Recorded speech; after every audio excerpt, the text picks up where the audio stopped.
Querido Jesus, lerei agora as páginas da Tua vida, que elas me levem a Te amar cada vez mais e que Tuas palavras firam o meu coração e me levem a mudar de vida. O Evangelho de hoje é o Evangelho de São Mateus, capítulo 5, versículos 17 a 19. Naquele tempo, disse Jesus aos seus discípulos: Não penseis que vim abolir a lei e os profetas. Não vim para abolir, mas para dar-lhes pleno cumprimento. Em verdade, eu vos digo, antes que o céu e a terra deixem de existir, nenhuma só letra ou vírgula serão tiradas da lei sem que tudo se cumpra. Portanto, quem desobedecer a um só destes mandamentos, por menor que seja, e ensinar os outros a fazerem o mesmo, será considerado o menor no reino dos céus. Porém, quem os praticar e ensinar será considerado grande no reino dos céus.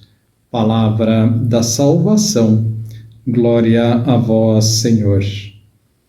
Vamos olhar para Jesus. As palavras de Jesus no Evangelho de hoje são das mais importantes da sua vida pública. Jesus diz que não veio para abolir a lei e os profetas, isto é, não veio para abolir o que Deus nos ensinou no Antigo Testamento como caminho para a nossa salvação, mas veio para lhes dar pleno cumprimento. Jesus nos mostra então que Deus tem uma pedagogia, ensina-nos os caminhos da salvação de modo paulatino, à medida da nossa capacidade de vivê-los. O povo judeu saiu da barbárie e não tinha condições de viver algumas das verdades que Jesus veio nos ensinar. Porém, Cristo vem até o seu povo no momento em que julga capaz de lhe ensinar a perfeição da lei, a perfeição dos mandamentos. Uma vez atingida esta perfeição pela revelação de Cristo, nosso Senhor nos diz que nada deve ser alterado até o fim dos tempos. Estas palavras são de uma importância capital. Diante da mentalidade evolucionista que diz que a Igreja deve se adaptar aos tempos, deve se modernizar no que diz respeito à sua doutrina, devemos lembrar com frequência estas palavras de Jesus. Em verdade, eu vos digo, antes que o céu e a terra deixem de existir, nenhuma só letra ou vírgula serão tiradas da lei. Uma das verdades ensinadas por Cristo é a sua presença na Eucaristia e, por sua vez, nos sacrários de todas as igrejas do mundo. Para avivar a nossa fé nesta verdade, falamos ontem do famoso milagre de Lanciano. Hoje gostaria de falar de outro milagre impressionante ocorrido com Santo Antônio, este santo tão famoso e popular. Em Rimini, na Itália, é possível visitar a igreja edificada em memória do milagre eucarístico que ocorreu no ano de 1227 com Santo Antônio. Este episódio é citado na Benignitas, uma das obras mais antigas sobre a vida de Santo Antônio. Diz nesse livro: em certa ocasião apareceu para falar com Santo Antônio um homem chamado Bonovilo, que não acreditava na presença de Jesus na Eucaristia.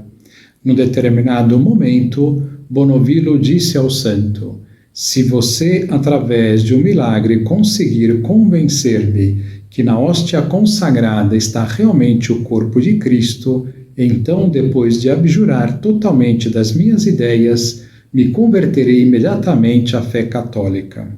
E eu proponho um desafio. Eu vou amarrar uma das minhas mulas e a deixarei sem comer durante 3 dias. Depois desses 3 dias, eu a soltarei e colocarei um punhado de feno diante dela. Você ficará na sua frente segurando isso que você diz que é o corpo de Cristo. Se a mula, deixando de lado o feno, adorar o teu Deus, eu me converterei à fé católica.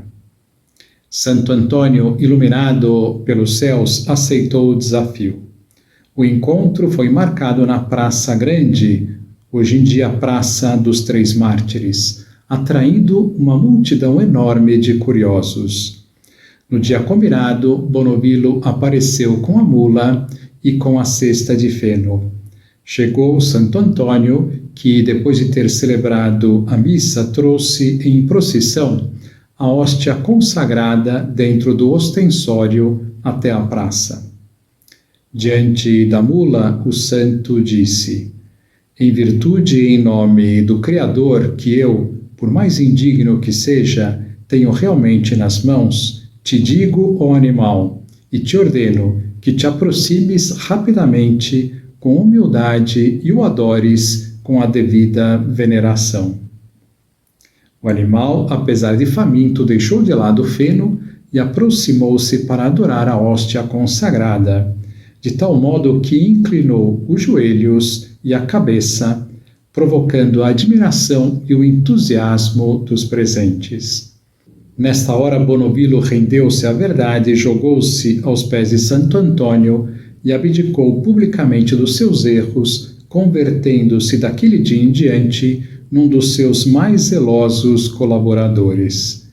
Em memória desse episódio, foi construída na Praça Três Mártires uma igrejinha dedicada a Santo Antônio com uma capela que a precede, obra de Bramante.